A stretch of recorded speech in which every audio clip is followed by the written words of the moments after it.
I had signed my name to worse things than a marriage contract, and none of them had ever made my hands shake. Not the treaty that sold 300 acres to settle my father's debts, not the letter that ended it with Isla 6 years ago in 11 cold lines. But standing at the churchyard gate, watching a boy of 5 kneel to set a stone back on a low wall, hearing the rector call him by a name that was not mine, I understood, for the first time in my life, what it was to be undone by something too small to fight. Thomas Marlowe. 2 words. He said them the way a man says any child's name, without weight, without knowing that each syllable had just rearranged everything I believed I had protected by leaving. I had told myself for 6 years that duty had cost me a woman I loved, and nothing more. I had not accounted for the possibility that it had cost me a son I had never been permitted to know existed, or that she had given him a name meant to erase me from his very birth. But to understand how a man arrives at a churchyard gate, hollowed out by 2 words spoken by a stranger, you must first go back to the autumn I chose the ledger over her hand.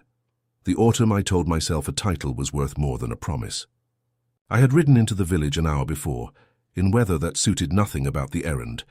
6 years is not so long a time that a man forgets the particular grey of that sky, or the way the smoke from the tenant cottages hung low over the lane, as if the whole place were holding its breath along with him. I had told my steward I came only to inspect the northern boundary, a lie so thin I nearly laughed at my own cowardice for telling it. I had not laughed since. The truth was smaller and far more dangerous than any boundary dispute. I had come because Margaret was a year in her grave, because the house at Wrenfield had grown unbearably quiet, and because somewhere in the back of my ruined conscience a voice had never stopped asking what became of Isla Marlowe, after I rode away and did not look back. I had not expected an answer to arrive wearing a child's coat, a small brass pin fastened crooked at his collar, a pin, I was certain, with a cold that had nothing to do with the season that I had seen before. I simply could not yet recall where. Augusta had never once raised her voice to make a point. That was the particular cruelty of my mother. She delivered ruin the way other women poured tea, with a steadiness that made refusal feel like a child's tantrum. She had sat across from me in the estate office. The ledgers opened between us like a wound and said only, "Wrenfield has 11 days before the bank forecloses on the northern farms. You have one signature that solves this. I confess I do not understand your hesitation." I had hesitated because of a woman she refused to name. Isla, daughter of the parish schoolmaster, no fortune, no lineage worth the ink it would take to record it, had spent the better part of a year teaching me that a title was not the same thing as a life. I had believed, with the particular arrogance of a young man who has never lost anything, that I could love her and still keep Wrenfield standing. Augusta disabused me of that belief in under a minute. "You may marry for love once the family no longer requires you to marry for survival," she had said. "That day is not today." I told myself that autumn that I was choosing duty over desire, a nobler failure than simple weakness. I did not yet understand that duty and cowardice can wear the same coat, and that history rarely bothers to distinguish between the two. I wrote to Isla once, 11 lines. I did not tell her why. I told myself that mercy meant leaving no room for her to argue, no door left open for hope to slip through and do more damage later. I did not ask whether she was carrying anything of mine when she read them. It did not occur to me, God forgive the particular blindness of a man convinced his own suffering is the only kind in the room, that there might be something of mine to carry at all. The marriage contract with Margaret Ashcombe was signed in the estate office 3 weeks later, under Augusta's watchful satisfaction. It saved the northern farms. It saved the tenant families whose names I had known since childhood. It saved, by every measure a duke is taught to value, the entire architecture of Wrenfield. It did not occur to me, signing my name beneath my mother's steady approval, that I was also signing away the right to ever know my own son's first word, his first fever, the particular crooked pin at his collar that some part of me, even now, 6 years distant, half recognized and could not place. I had thought at the time that I understood the cost of duty.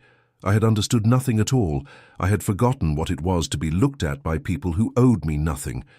At Wrenfield, deference came before I had earned it, and remained long after I had stopped deserving it. A title does that to a room, flattening every face into the same careful blankness.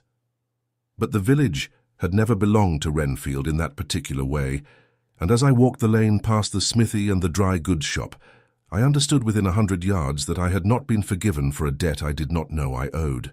Mrs. Abbott, who had sold my mother's household its linens for 30 years, dropped her gaze to her basket the moment she recognized my coat.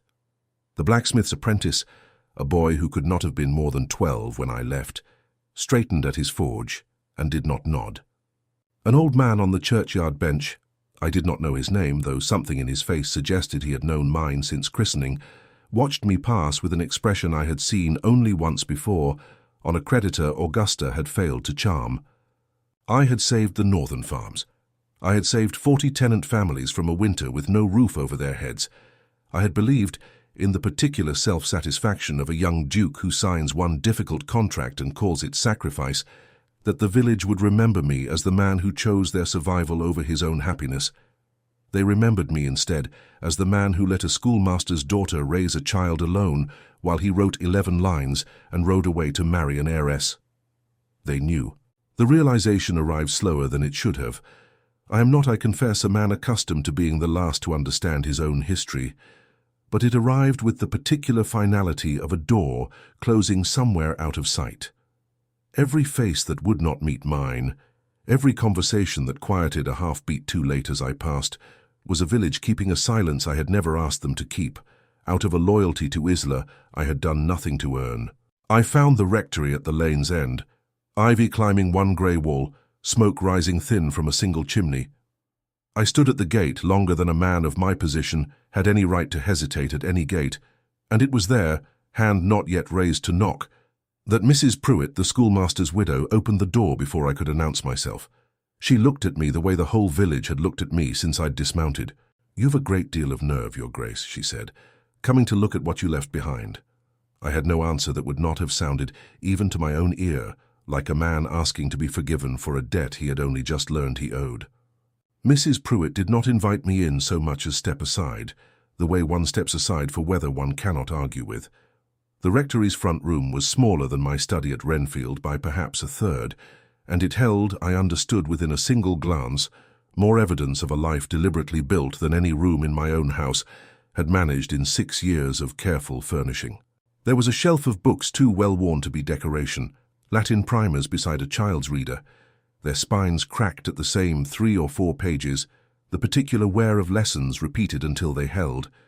There was a sampler on the wall, uneven in its early rows and nearly masterful by its last, the kind of thing a mother teaches a daughter, or perhaps, I thought with an unfamiliar catch in my chest, the kind of thing a mother teaches herself while teaching someone else.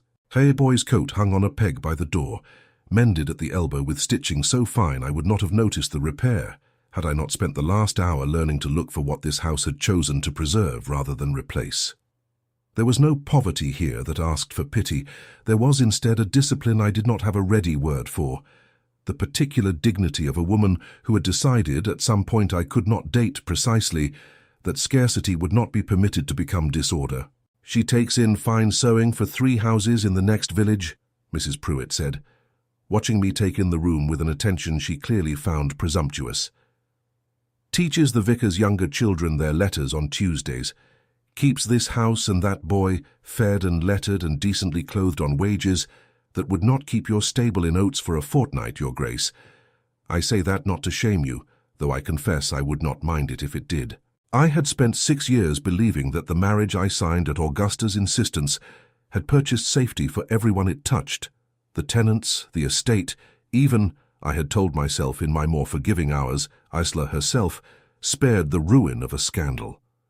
I had not once considered that the safety I imagined might have been unnecessary, that a woman with nothing but a schoolmaster's small library and her own relentless competence might build, out of 11 cold lines and abandonment, something sturdier than anything my signature had bought. "And the boy," I said, my voice unfamiliar to my own ear. "He is well?" "He is loved," Mrs. Pruitt said in a tone that made plain she considered the 2 questions entirely separate, and that only one of them had ever been in doubt, which is rather more than some men manage to arrange for their own sons, title or no title. I did not have an answer, For the first time since inheriting Wrenfield, I was not certain the title was worth defending. He came through the rectory's back door with the particular unhurried confidence of a boy who has never once been made to feel unwelcome in his own home. A slate tucked under one arm, and stopped short at the sight of me the way a small animal stops at an unfamiliar shape in a familiar field. I had prepared myself walking up that lane for the possibility of resemblance. I had not prepared myself for the specific and devastating accuracy of it. He had Isla's colouring. The dark hair, the particular grey of her eyes that I had once thought, in a poem I'd had the good sense never to write down, looked like rain deciding whether to fall. But the frown he gave me, brief and assessing, one brow drawing down while the other held steady, that was not Isla's expression at all. I had seen that exact configuration of features perhaps 1,000 times, in 100 mirrors, in every portrait Augusta had commissioned since my boyhood. It was my father's frown, which meant, God help me, it was mine.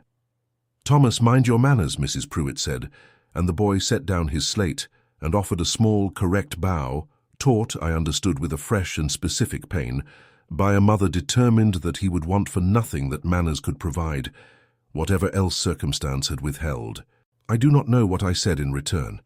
Some pleasantry, some collection of syllables adequate to the moment's demands, delivered by the part of me trained since infancy to perform composure regardless of what was occurring beneath it.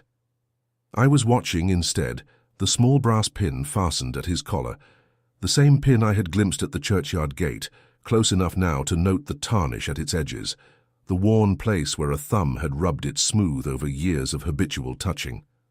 I knew that pin. I was certain of it in the particular maddening way one is certain of a name standing just beyond the reach of memory, present, insistent, and utterly unrecoverable.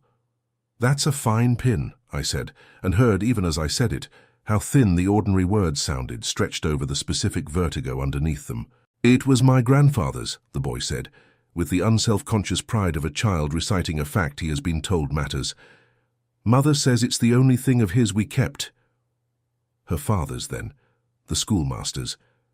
I had met the man perhaps twice in my life, both times at a distance appropriate to our respective stations, and I could not have described his face if my title had depended on it. And yet something in me, some stubborn, unexamined corner I had not visited in years, insisted that I had seen that pin somewhere else entirely, in some other hand, long before I had any cause to notice a schoolmaster's modest effects at all. I could not, for the length of that unbearable held breath, remember where. She did not enter the room. She occupied it, the particular, unhurried authority of a woman crossing the threshold of a house she has built with her own hands, not one she has merely been permitted to occupy. I had braced myself, walking up that lane, for tears, for anger, for some version of the collapse I had rehearsed apologies against for 6 years. I had not braced myself for the calm. "So, Your Grace," she said, and the title in her mouth landed like something sharpened on purpose, "Mrs. Pruitt tells me you've met my son." "Isla—" "Mrs. Marlowe," she corrected without heat, the way one corrects a small and forgivable error. "It has been some years." I had prepared 11 different apologies on the ride from Wrenfield, each more careful than the last, each designed to explain the ledger, the debt, Augusta's ultimatum, the particular arithmetic of duty that had seemed, at 23, an argument with no honest rebuttal. I found, standing in her front room with her son's slate still propped against the hearth, that not one of them survived contact with her face. "I came to make amends," I said instead, the truest sentence I had, however inadequate. "Did you?" Not a question. "With what, precisely? I have a roof. I have work I am good at. I have a son who reads better than boys, twice his fortune, and manners besides. What is it you imagine I am owed that I have not already provided for myself?" I had no answer that would not have sounded like an insult, dressed as generosity. Money she had not asked for, a name she had deliberately declined to give her son, a title that had done nothing for either of them in 7 years but stand at a distance and call itself dutiful. If you were in Nathaniel's place, a man who believed he'd purchased safety for everyone his choice touched, only to learn the one person he most owed had built a life requiring nothing from him at all, would you offer what you have, knowing she might refuse it out of pride well earned? Or would you first ask why she never once sent word, in 7 years, of a child who was yours to know? Tell me, in the comments below, which question you would ask first. I did not come to offer money, I said finally. I came because I heard a boy called by a name that was not mine, and I have not been able to think of anything else since. Something shifted in her then, not softness precisely, but the first crack in a composure I understood watching it had cost her considerably more than 7 years of sewing and Latin primers. He has my father's name, she said, because my father was the only man in this county who never once required me to disappear to keep the peace. Isla, what did my mother say to you that autumn? The question landed somewhere I had not expected. She went very still. Not the stillness of a woman deciding what to say, I understood a moment too late, but the stillness of a woman deciding whether it was finally safe to say it at all. I have never known my mother to arrive anywhere without calculation, and she did not break that habit now. Her carriage stopped at the rectory gate not 10 minutes after Isla's question hung unanswered between us. As though Augusta had been waiting somewhere down the lane for the precise moment, silence would do the most damage. Nathaniel. She did not raise her voice. She never needed to. I had word you rode out alone and without escort. I confess I did not expect to find you here. She said here the way one names a disease. The street had begun to gather in that particular, unhurried way villages do when they sense an occasion. Mrs. Abbott at her shop door, the blacksmith's apprentice pausing mid-stroke, the old man from the churchyard bench, drawn up the lane by whatever instinct tells the idle that something is finally about to happen that will be worth the retelling. Isla stood very straight beside me, Thomas's hand in hers, and I understood watching her posture that she had faced this particular audience before and had not been afforded the luxury of flinching. Mrs. Marlowe, Augusta said, and turned the name into an accusation with no more than a lift of one eyebrow. I see you've lost none of your ambition. 7 years, and still you contrive to place yourself in my son's path the moment he is free to be foolish again. I did not send for him, Isla said, quiet, unbothered by the audience in a way that made the audience lean closer. He found the boy on his own. I imagine you'll want to ask him how. The boy? Augusta's gaze found Thomas for the first time, and something crossed her face too quickly to name, recognition perhaps, or the particular alarm of a woman realizing a debt she had thought long settled had merely been accruing interest in the dark. I see. And I suppose you've been telling him fine stories about his father to prepare the ground for whatever it is you imagine this scene might purchase you. She has told him nothing, I said, because I gather she has spent 7 years protecting him from exactly this. The street went very quiet. Nathaniel, you told her to disappear. My own voice, steadier than I had any right to expect it to be. 7 years ago.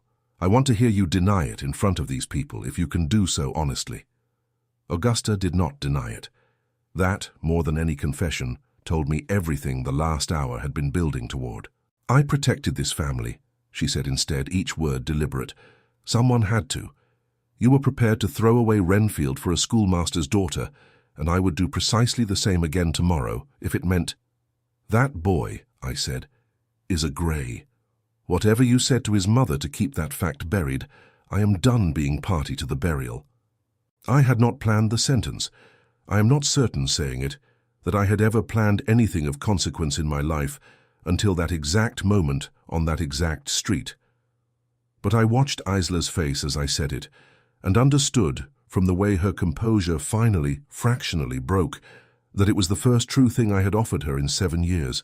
Mrs. Pruitt took Thomas inside with a briskness that asked no permission from either of us, and the street emptied by slow degrees, Augusta gone in her carriage without another word, the villagers dispersing with the particular reluctance of an audience denied a final act. Isla and I were left standing at the rectory gate, in a quiet so sudden it felt almost violent after the noise that had preceded it. You did not have to say that, she said, in front of all of them. I have said far too little for far too long. I think I owed the village at least one true sentence, whatever it cost. She looked at me then, really looked, in a way she had not permitted herself since I'd first darkened her doorway that afternoon, and something in her face suggested she was deciding even now whether the last hour had earned her the right to say what came next. "You asked me before your mother arrived what she said to me that autumn." "I did. I'm asking still." "She came to the schoolhouse 3 days after your letter. She did not raise her voice. She never does she?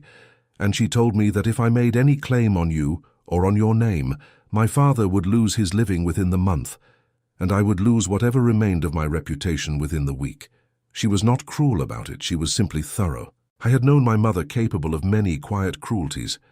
I had not known until that exact moment that one of them had been aimed with such precision at a woman carrying a child I had no notion existed.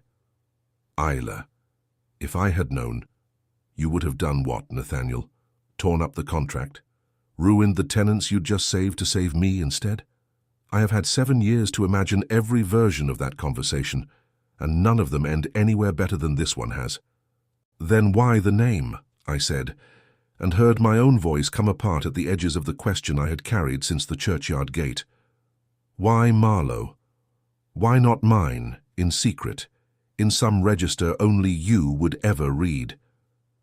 She was quiet long enough that I thought she might not answer at all. "Because my father," she said finally, "buried his wife alone, raised me alone, and never once in the whole of his life put a title above a promise. He carries my father's name because my father was the only man who never left me for a title. I did not give my son your name, Nathaniel, because I could not trust that a title would not someday take him from me the same way it once took you. I had come to this village believing I understood at last the cost of the choice I had made at 23. I understood, hearing that sentence, that I had not yet begun to understand it at all. I did not speak for a long moment. There is a particular kind of silence that follows the collapse of an idea a man has carried so long he mistook it for bedrock, and I stood in it now at her gate, with nothing left of my rehearsed apologies to offer.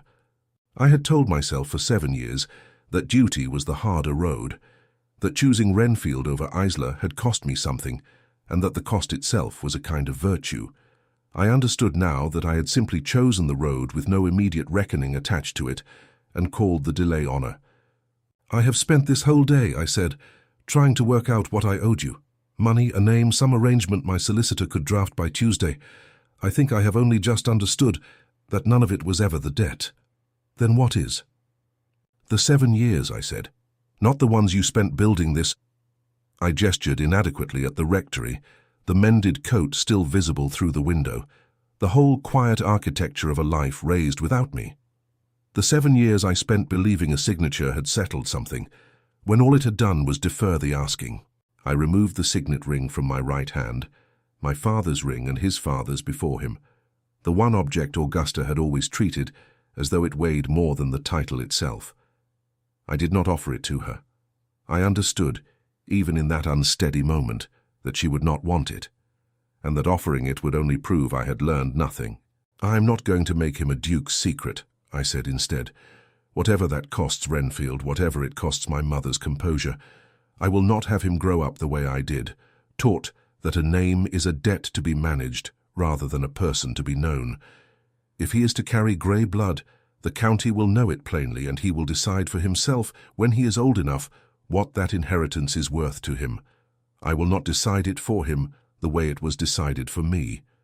"And if I say no," Isla said, "if I say he keeps my father's name and Wrenfield and everything it carries, stays at a respectful distance?" "Then it stays at a respectful distance," I said, and found, saying it, that I meant it entirely. "I did not come here to take anything from either of you. I came because I could not, having heard his name, go on pretending I did not already know what it meant."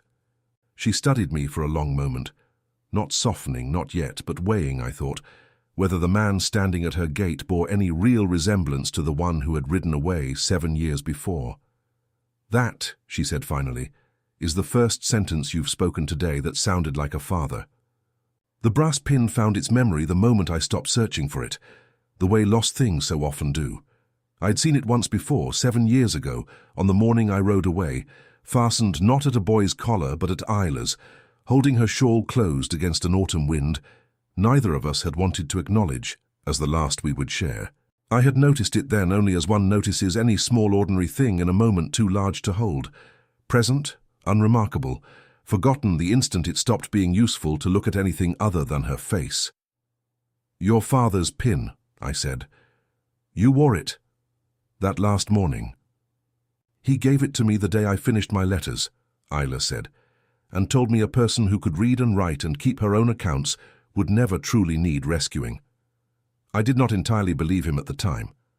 I have had cause, since, to reconsider. I understood then the whole shape of what she had built with the schoolmaster's small legacy and her own relentless competence. Not a life waiting to be completed by my return, but a life already whole, into which I had been permitted, for one afternoon, to see clearly. "I'm not asking you to forgive 7 years in a single conversation," I said. "No," she agreed. "I would not trust you nearly so much if you did." Thomas appeared at the window, unable, as children rarely are, to remain patient with adult conversation for very long, and Isla's whole face changed at the sight of him, not softened for my benefit, I understood, but simply returned briefly to its most natural shape. "He will want his supper," she said, "and I imagine, Your Grace, that Wrenfield will want its duke returned, before the gossip outpaces even my mother-in-law's considerable talents for it." "Nathaniel," I said, "if you'll permit it, I think I have given up the right to the title in this particular doorway at least." She did not answer that directly. She only studied me a moment longer, the brass pin catching the last low light at her collar, and said, "Come back on Sunday if you like. Thomas reads the lesson at church. He would not say so, but I think he would want you to hear it." It was not forgiveness. It was not, I understood, walking back down that lane in the fading afternoon, anything so simple as a second chance freely given. It was an invitation extended by a woman who had long since stopped requiring my presence to complete her, offered if I proved worthy of it, not because she needed rescuing, but because she had decided, on her own account and in her own time, that I might yet be worth including in a life she had built entirely without me. I found, riding back toward Wrenfield in the gathering dark, that I could not decide which fact devastated me more, that I had cost her 7 years, or that she had survived them so completely without me that I was the only one of the two of us still learning how to be forgiven. I find myself asking still, if a woman builds an entire life proving she never needed you, is it braver to walk away and let that victory stand untouched, or to stay and risk becoming once again something she has to carry? Tell me, in the comments, which one you believe love actually asks of us.